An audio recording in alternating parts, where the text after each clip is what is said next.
Hi అండి, welcome back to Sakhi talks and thoughts. ఈరోజు నేను ఈ హెవీ వర్క్ బ్లౌజ్ని నార్మల్ నీడిల్తో ఎలా స్టిచ్ చేసుకోవాలో చూపించబోతున్నాను. దీనికోసం నేను బాల్ చైన్ని తీసుకున్నాను, దాంతోపాటు స్టోన్ చైన్ని తీసుకున్నానండి. ఇవి మంచి క్వాలిటీని యూస్ చేయాలి. ఇది నెక్ లైన్ అండి. ఈ నెక్ లైన్కి నేను ఫ్యాబ్రిక్ గ్లూను అప్లై చేస్తున్నాను. సో అప్లై చేసి దానిపైన ఈ బాల్ చైన్ని పేస్ట్ చేస్తున్నాను. దీన్ని కరెక్ట్గా ఇలా పేస్ట్ చేసి దానిపైన కొంచెం ట్యాప్ చేస్తే ఫ్యాబ్రిక్కి గట్టిగా స్టిక్ అవుతుంది. తర్వాత దానిపైన నేను ఇంకొక లైన్ ఫ్యాబ్రిక్ గ్లూని అప్లై చేసి దానిపైన స్టోన్ చైన్ని అప్లై చేస్తున్నాను. సో ఇది కూడా ఫ్యాబ్రిక్కి బాగా స్టిక్ అయిన తర్వాత దానిపైన ఇంకొక లైన్ ఫ్యాబ్రిక్ గ్లూని అప్లై చేసి దానిపైన మళ్ళీ నేను బాల్ చైన్ని పేస్ట్ చేస్తున్నాను. ఇలా ఒక బాల్ చైన్, ఒక స్టోన్ చైన్, ఇంకొక బాల్ చైన్ నెక్ లైన్ మీద అవుట్లైన్ లాగా పేస్ట్ చేసేసాను. సో ఇది కంప్లీట్గా ఆరనివ్వాలి. ఆరిన తర్వాత ఇవి మిస్ప్లేస్ అవ్వకుండా మనం నీడిల్తో స్టిచ్ చేస్తే చాలా గట్టిగా ఉంటుందండి. నెక్స్ట్ మెయిన్ వర్క్ కోసం నేను ఈ 2 సైజెస్ యాంటిక్ బీడ్స్ని తీసుకున్నాను. సో ఈ బీడ్స్ని నేను ఇలా ర్యాండమ్గా స్టిచ్ చేశానండి. ఒక పెద్ద బీడు, దాంతోపాటు ఒక చిన్న బీడు. ఈ షుగర్ బీడ్స్ కాదు, రౌండ్ బీడ్సే తీసుకొని ఇలా ర్యాండమ్గా బీడ్స్ని స్టిచ్ చేసేసుకోవడమే అండి. అంటే ఒకటే బీడ్ తీసుకోవాలి, 2 బీడ్స్ తీసుకోవాలి అలా కౌంట్ ఏం లేదు. నెక్ లైన్ నుంచి మనకు ఎంత వెడల్పు కావాలో అక్కడ వరకు ఒక మార్క్ చేసుకున్నాను. ఇక్కడ చూడండి, నేను వైట్ పెన్సిల్తో మార్క్ చేశాను. సో అక్కడ వరకు నేను వర్క్ చేయాలనుకున్నాను.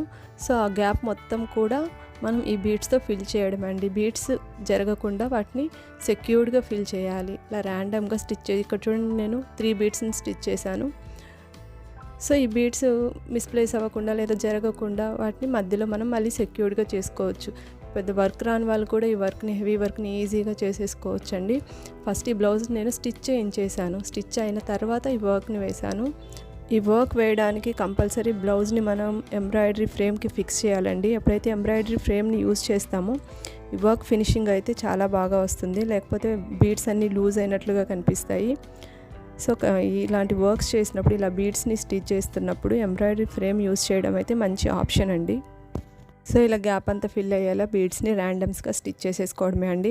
సో మీకు ఐడియా కోసం నేను కొన్ని చోట్ల మాత్రమే చూపిస్తున్నాను. వీడియో లెంత్ ఇది ఎక్కువ అవుతుంది అనేసి కొన్ని బీడ్స్ని ఎక్కడెక్కడ స్టిచ్ చేశాను అన్నట్లు కొన్ని బిట్స్ని మాత్రమే చూపిస్తున్నానండి. చూడండి, ఇక్కడ గ్యాప్ ఉంటే ఇక్కడ కూడా నేను చిన్న బీడ్ని ఫిల్ చేసేస్తున్నాను.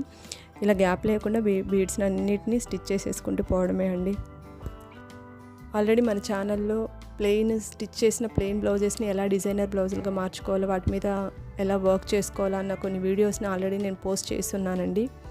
మీరు కనుక ఈ వీడియోని ఫస్ట్ టైం చూస్తున్నట్లయితే ఆ ప్రీవియస్ వీడియోస్ని కూడా ఒకసారి చూడండి. మీకు నచ్చితే కనుక లైక్ చేయండి. ఎవరికైనా యూస్ఫుల్ అవుతుంది అంటే కనుక వాళ్ళకి షేర్ చేయండి. అలాగే సబ్స్క్రైబ్ చేసి సపోర్ట్ చేయండి. సో ఇలా ర్యాండమ్గా బీడ్స్ని మొత్తం కుట్టిన తర్వాత బ్లౌజ్ మధ్యలో నేను ఒక పెండెంట్ని కుట్టానండి. దీన్ని మనం ఫ్యాబ్రిక్ గ్లూతో అతికించలేము. సో దీన్ని సెక్యూర్డ్గా సూది దారంతో కుట్టేశాను నార్మల్ నీడిల్తో. సో బ్లౌజ్ మొత్తం వర్క్ అయిన తర్వాత ఫినిషింగ్ అయితే ఇలా ఉందండి. ఒకసారి చూడండి ఎంత హెవీగా ఉందో.